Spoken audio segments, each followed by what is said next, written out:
my son was a motorcyclist, and I got Okay. inspired by him. It's something I had always wanted to do right from a very early age, but my dad and people around, no, you can't ride. It's very dangerous. It's, so I never.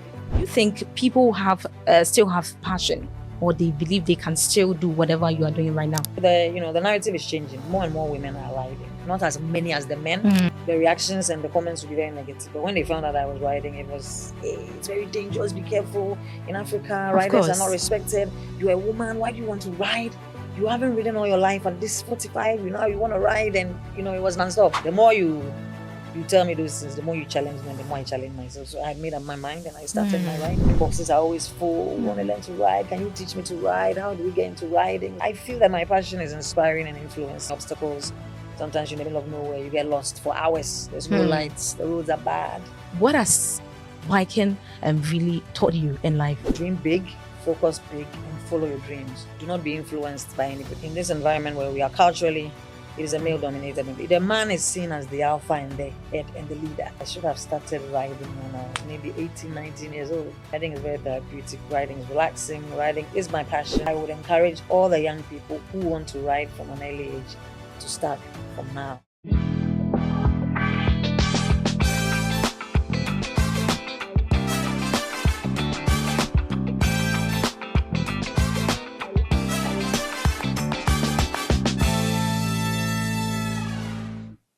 A woman's voice is more than a sound. It is courage, truth, and the power to shape the future. And that is how I welcome you all to Her Voice, a platform where women's voices are heard, stories are celebrated, and conversations that matter take center stage. And today's show promises to be spectacular because today we'll be talking about an important conversation, and that is women in male-dominated spaces. And on today's episode, we feature biker girl L, an accomplished female biker who has built a respected reputation within the biking community. Her journey is one of resilience, courage, and unwavering determination in a field traditionally dominated by men. She shares the story behind the passion for biking, the challenges she has faced, the stereotypes she has overcome, and the lessons she has learned throughout the journey. Remember, this show is proudly sponsored by the kind courtesy of MAS Onata Luxury Botanical Acts and Glow Up Closets. I am International Cassie. Let's go for a quick commercial break, and when we come back, we delve deeper.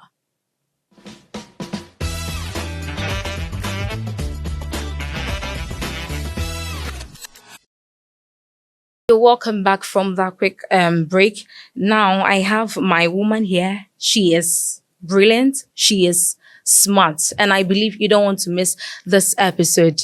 Hello, madam. How are you? Very well, thank you. Yourself? I'm good. Okay, so let's start with this. Tell us about yourself. Who is Biker Girl, or who are you beyond the lady we know? Okay. So my name is Biker Girl L, also known as Elsa Owusu Sapong. Okay. I'm a Ghanaian female biker. I started riding just about 4 years ago. I am the founder and the president of the RYBJ Foundation. Okay. A foundation I launched in honor of my son, who lost his life in a motorcycle accident just under 4 years ago. I'm also the vice president of Biker Tours and Trips Motorcycle Club, which is one of the groups I ride with. Oh, so sorry. I'm also a businesswoman and a consultant. I have other things aside my riding that I do. I have a daughter called Zara, who is 18. Okay, interesting. So you said you started 4 years ago. Yes. How did your journey into biking begin? Tell us. Well, my son was a motorcyclist, and I got inspired by him. I started riding because he used to ride, and it is something I had always wanted to do right from very early age, but my dad and people around, no, you can't ride. It's very dangerous. It's, so I never did it. But at the age of 45, I decided one day when I woke up that I am going to start riding. At the age of 45? Yes. Okay. So how many people believe, people don't normally believe in women pursuing such career or professional, anyhow we call it. Yes. Do you think people have still have passion, or they believe they can still do whatever you are doing right now? You think so? Oh, I mean, over the years, even since I have started, there's a lot more women that have started riding, and I believe I am also motivating and inspiring quite a few. So the narrative is changing. More and more women are riding, not as many as the men, but it Yes. is getting better day in and day out. Okay, so when you began this journey, how was the reaction like? How did people perceive? What reaction did you receive from people? Well, I decided not to tell people when I started because obviously the reactions and the comments would be very negative. But when they found out I was riding, it was, hey, it's very dangerous. Be careful. In Africa, Of riders are not course. respected. You're a woman. Why do you want to ride? You haven't ridden all your life. At this 45, you want to ride, and it was nonstop. But Okay. I'm someone who is rather challenged by contradictions. So the there more was no point you felt underestimated. There Of was course, no I point. did feel underestimated. They're trying to tell you that it's dangerous and you're a woman. Why do you want to ride? And so many people have died and this and that. But And how did you respond To to that? it? Yes. I didn't say much. But the more you tell me those things, the more you challenge me, and the more I challenge myself. So I had made up my mind, and I started my riding. All right. So since you started this journey, what has been the greatest achievement you can say you were proud of when you started this journey? Has it Okay. been? I mean, it started off as just amateur riding. So I was just doing my normal riding around town and all that. Then I realized that I had a passion for adventure and traveling into other countries. So I have done Togo, I've done Benin, I've done Ooh. Burkina Faso, I've done Ivory Coast, and I've done Nigeria. Okay. So I've already traveled like 5 other countries. In 2 weeks, I'll be going to Togo again. Probably the greatest achievement I would say is that I lost my son, as I said, almost 4 years ago. Yeah.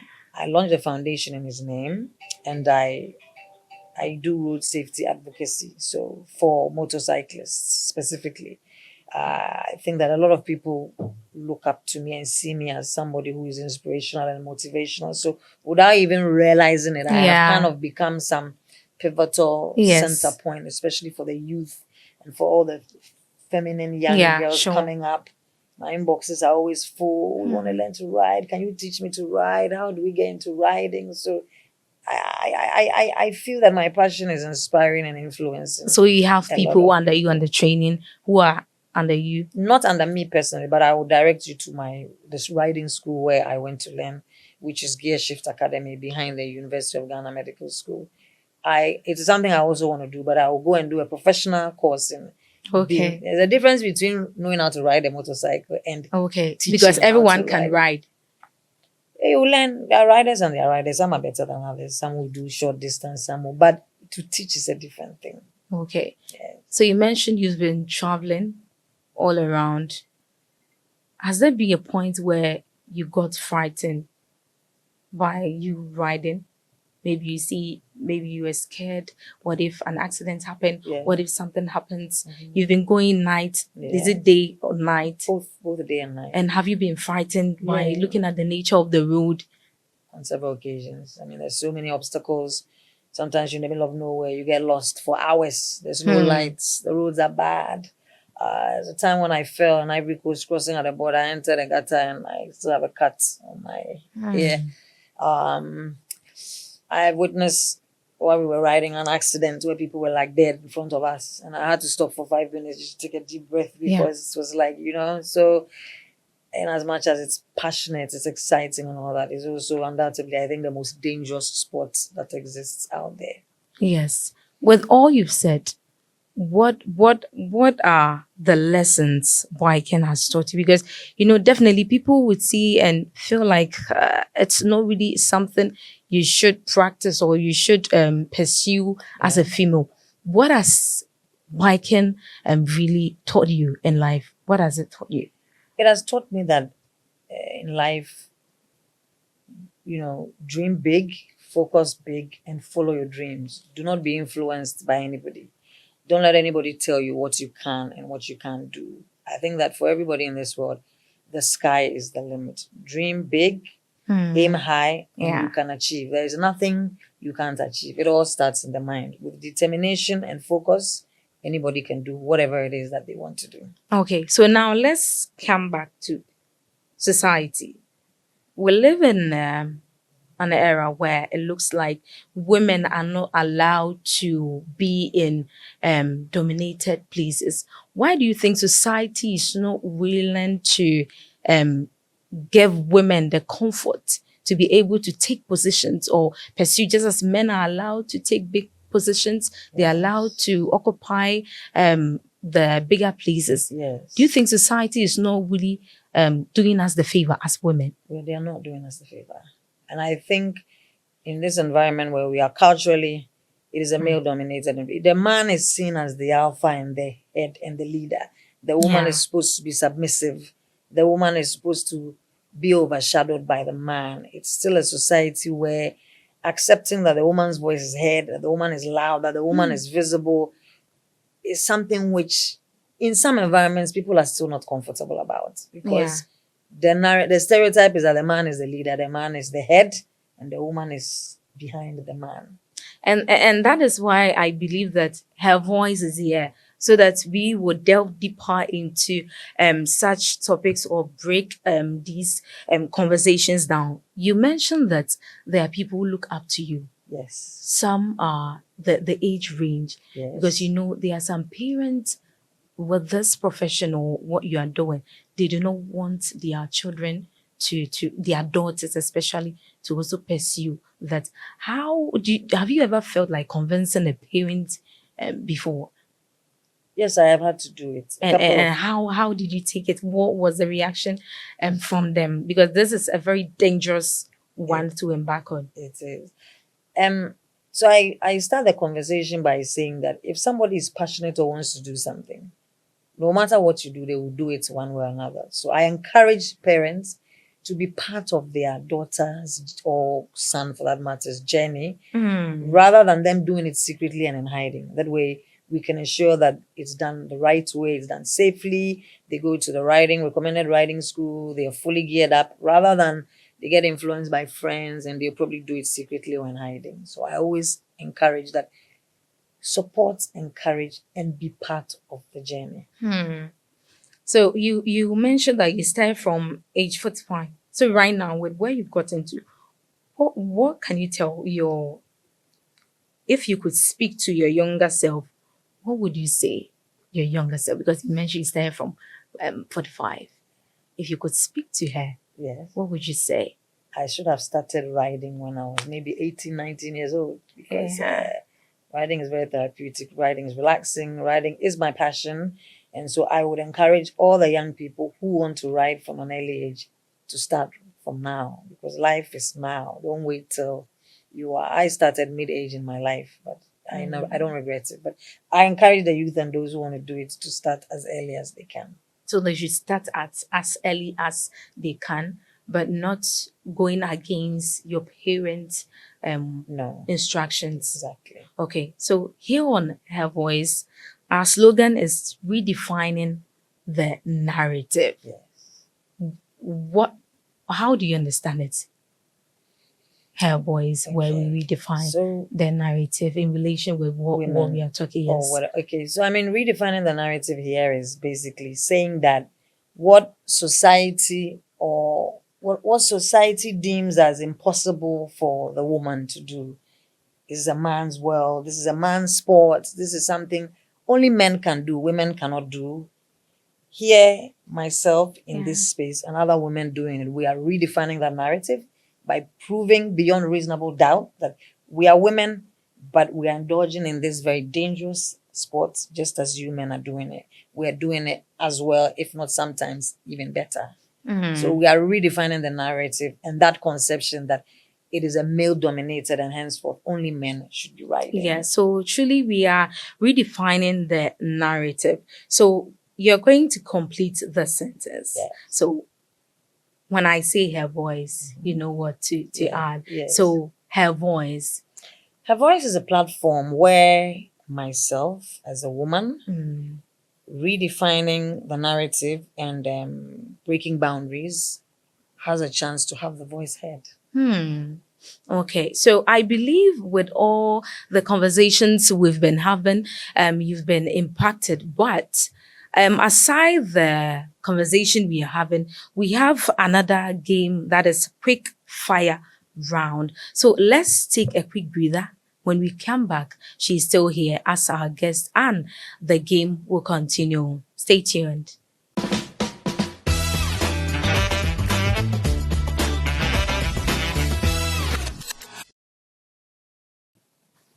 You are welcome back from that quick commercial break, and this is still her voice. Here, what we do is that we redefine the narrative, and we still have here Biker Girl L, who is our guest. And now, where we've got into is the game part. So, yes, let's begin. What's your dream motorcycle? What's your dream motorcycle? My dream motorcycle is the one I have. The out one you here. have. So if someone wants to give you more in Yes. addition, you want it to ride. Okay, I'd want the second one is also on the way coming. So The second one is so the name. BMW S1000 double R. Okay, sure. Okay, so your favorite riding destination in Ghana, because you mentioned that you've been moving around. So what has been your favorite riding destination? I don't know if I have one. Every ride brings different adventure. So every single ride is a different experience, and I enjoy the different experiences. So I don't know if I can pinpoint one. I like every ride. Every ride is different. I like adventure. I get bored easily, so I will not keep going to the same place repetitively. Okay. Yes. So what's always in your riding backpack? What's always what can we find in? In my backpack. Yes. A pack of tissues. As a lady, you always will have a bit of paper tissue in your bag. Okay. Hand cream, a little perfume, a hairbrush. Because even though I'm a biker girl, I like to Yeah. be Barbie a bit as well Ish. sometimes. My chargers, my power bank, my iPad, my cameras that I would mount on my bike, Mhm. money. No snacks, no Um, fruits. yeah, I'm somebody who is very weird. When I'm riding normally, I don't eat much. The moment I eat, I would get full. But I'm known for my Red Bull. I'll take a Red Bull before the start of the journey and maybe Okay. midway. And then maybe some snacks, a few cashew nuts or something, and a bit of fruit. Do you have a favorite musician in Ghana? Because I know definitely you've been listening to music whenever you are traveling. Do you have a favorite musician? Shatawale. Shatta fans, I hope you are listening. So can you give us lyrics like No. you can't?